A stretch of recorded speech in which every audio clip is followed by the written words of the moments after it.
Les 11 disciples s'en allèrent en Galilée, à la montagne où Jésus leur avait ordonné de se rendre.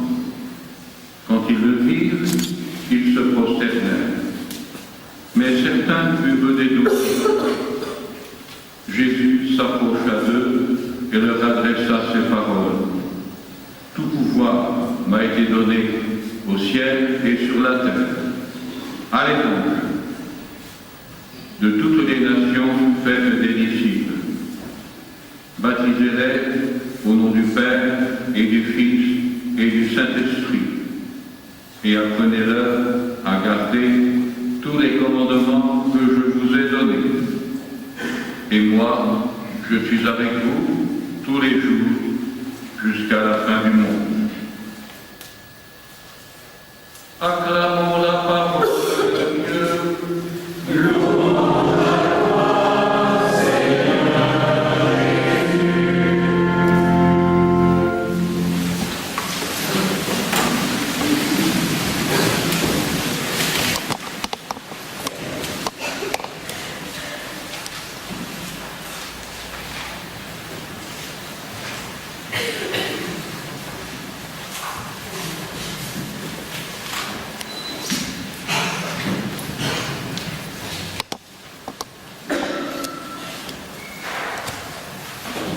Frères et sœurs,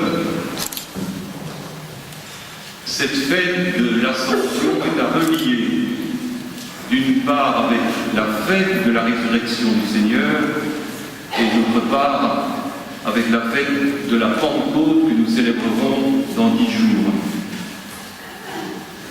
L'Ascension de Jésus, c'est une montée vers Dieu. Pendant 40 jours, Jésus ressuscité est apparu aux apôtres et à plusieurs disciples afin de fortifier leur foi et de leur donner des signes de sa présence vivante. Et pour parler de cette ascension, les évangiles et les actes des apôtres emploient plusieurs expressions. Il s'est élevé, il est monté, il s'est séparé des apôtres, il s'est éloigné, une nuée l'a caché à leurs yeux. Toutes ces expressions nous disent que Jésus ressuscité demeurait 40 jours avec ses disciples, établit une relation nouvelle et bien réelle avec eux. Jésus disparaît à leurs yeux, ils ne le voient plus, mais il demeure. Il demeure présent. Et désormais, la relation qu'il est possible d'avoir avec Jésus passe par la foi. L'ascension n'est pas une absence. Dans le credo, nous confessons que Jésus est assis à la droite du Père. Jésus demeure présent à l'histoire. L'ascension, dit le pape Benoît XVI, n'est pas un départ dans une région lointaine de l'univers, mais elle est la proximité permanente dont les disciples font si fortement l'expérience qu'ils en tirent une joie durable. Jésus n'est pas parti dans une constellation lointaine. Nous pouvons entrer en communion avec lui par des liens spirituels. Et dans ce nouveau mode de présence qu'est le sien, nous pouvons le rejoindre. Et tous les hommes peuvent le rejoindre. Jésus n'est plus limité dans le temps et dans l'espace. Il est présent tous les jours jusqu'à la fin des temps. Jésus nous accompagne, nous pouvons lui parler, nous pouvons l'appeler, nous pouvons le prier. Il est là pour nous permettre d'aller à la rencontre de Dieu Père, afin que Dieu soit tout en tous. Et cette montée de Jésus vers Dieu n'est pas un abandon de l'humanité. Jésus est là. Cette présence nous met dans la confiance et il suscite notre joie. Pourquoi Jésus est-il monté vers Dieu? Il apporte lui-même 2 réponses. Jésus est monté vers Dieu afin de nous préparer une place. nous avons à le suivre, à faire en sorte que notre vie soit une montée perpétuelle vers Dieu. Tout homme, nous le savons, aspire à s'élever, à grandir, mais il ne faut pas se tromper d'élévation. Certains veulent se prendre pour Dieu et décider de tout, comme le firent Adam et Ève. Notre orgueil parfois nous aveugle et nous ne prenons pas le bon chemin. En suivant Jésus, nous sommes sûrs d'être sur la bonne route. En suivant les paroles de Jésus, en observant les commandements de Jésus, nous sommes sûrs d'être en marche vers le Père et sur la bonne voie. Mais Jésus est aussi monté vers Dieu pour nous donner son esprit. Nous l'avons entendu tout à l'heure dans la première lecture. Vous allez recevoir une force, dit-il, celle du Saint-Esprit qui viendra sur vous. Alors vous serez mes témoins à Jérusalem, dans toute la Judée et la Samarie, et jusqu'aux extrémités de la terre. Ainsi, Jésus ne nous laisse pas seuls. C'est cet esprit qui a poussé les apôtres à faire de toutes les nations des disciples et à baptiser au nom du Père et du Fils et du Saint-Esprit. Et si nous sommes ici, c'est grâce à cette prédication apostolique, grâce à la prédication de nos aînés dans la foi. Et aujourd'hui, encore, Jésus nous associe à sa mission. Il nous envoie témoigner de lui et faire de nouveaux croyants.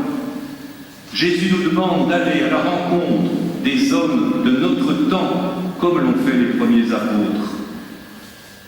Il ne nous sert à rien de regarder le ciel, car nous ne connaissons pas d'ailleurs le moment de la venue glorieuse du Christ. Mais nous ne pouvons pas rester sans rien faire. Le temps nous est donné pour répondre à l'appel que nous avons reçu de Dieu, comme le dit saint Paul aux Éphésiens, « Ayez à cœur de garder l'unité dans l'esprit par le lien de la paix. » Et si Jésus a été élevé, c'est parce qu'il s'est abaissé et s'est fait le serviteur de tous. Il l'avait dit lui-même, « Celui qui s'abaisse sera élevé. » Pour rejoindre Jésus à la droite de Dieu, le chemin à prendre est celui de l'humilité et du service, le chemin du don et de l'oubli de soi. Frères et sœurs, Jésus est monté vers Dieu. Il est présent. Il est présent lorsque les chrétiens se rassemblent en son nom, comme nous le faisons maintenant. Lorsqu'ils écoutent sa parole et partagent le pain qui est son corps. Nous avons à redire, nous qui croyons, cette présence du Christ à ceux qui traversent les épreuves de la maladie, de la solitude, de l'injustice, de l'abandon par les autres, de la haine. Ne soyons pas des obstacles à la présence du Christ. N'empêchons pas la rencontre avec le Christ de ceux avec lesquels nous vivons, car Jésus est présent à tous les hommes et à toute la création. Celui qui est descendu est le même, dit saint Paul, qui est monté au plus haut des cieux pour combler tout l'univers. Oui, Jésus est bien présent pour permettre à tout homme de monter vers lui, pour l'élever à la dignité de fils de Dieu, pour l'arracher au poids du mal, pour être habité par l'amour du Père. Nous le savons, il existe des personnes qui n'ont plus d'espérance. Certaines sont plongées dans l'alcoolisme, dans la drogue, dans le dégoût d'eux-mêmes. Puissent-ils rencontrer le Christ qui est là pour les en sortir. Et à notre façon, chacun à notre place, puissions-nous faciliter la rencontre avec le Christ. Frères et sœurs, l'Eucharistie qui nous réunit en un seul corps est sacrement de la présence du ressuscité.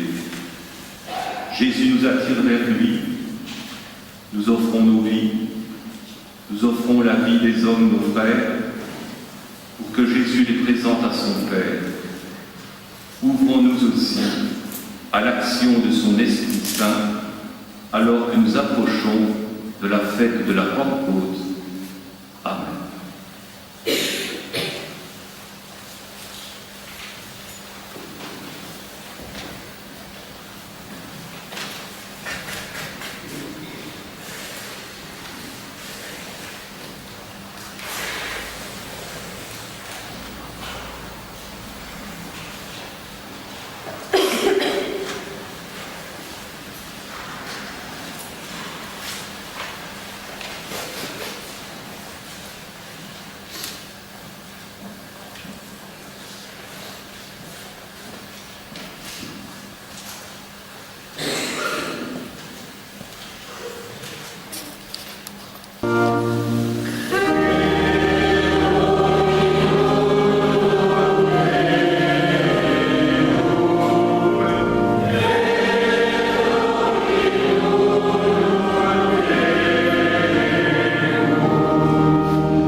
Ô Seigneur, écoute-nous, Alléluia. Ô Seigneur, exauce-nous, Alléluia.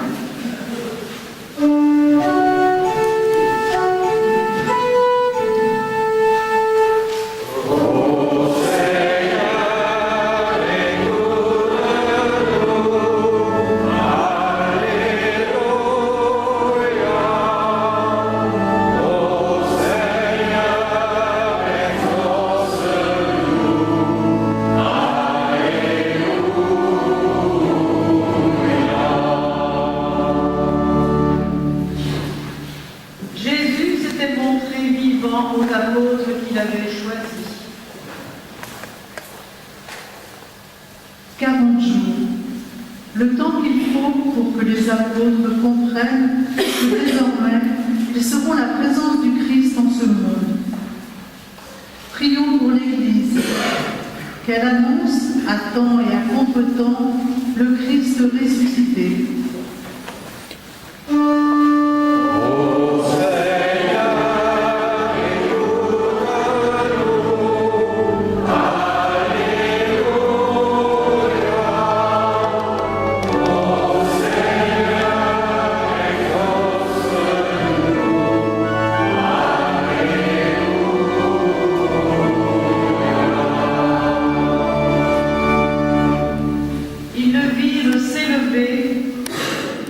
À leur Dieu dans une nuée. Le Christ ne nous abandonne pas, mais avec le Saint-Esprit, il crée l'Église. Prions pour tous ceux qui se sentent seuls et abandonnés, qu'ils trouvent auprès d'eux des personnes attentives qui les aident et les ouvrent à l'espérance.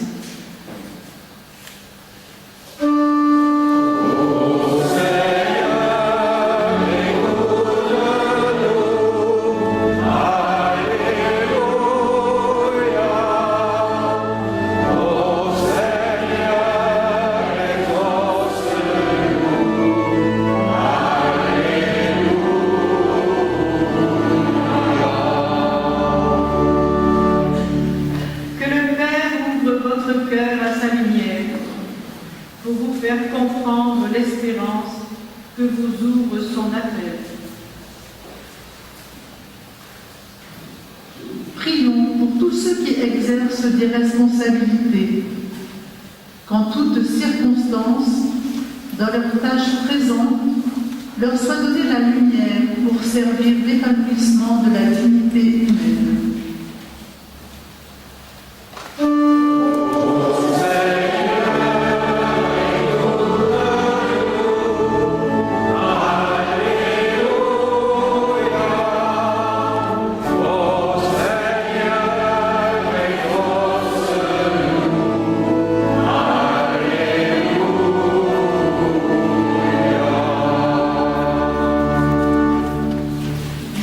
Je suis avec vous tous les jours jusqu'à la fin du monde. Prions pour notre paroisse, notre diocèse, que nous sachions vivre de l'Évangile et en témoigner.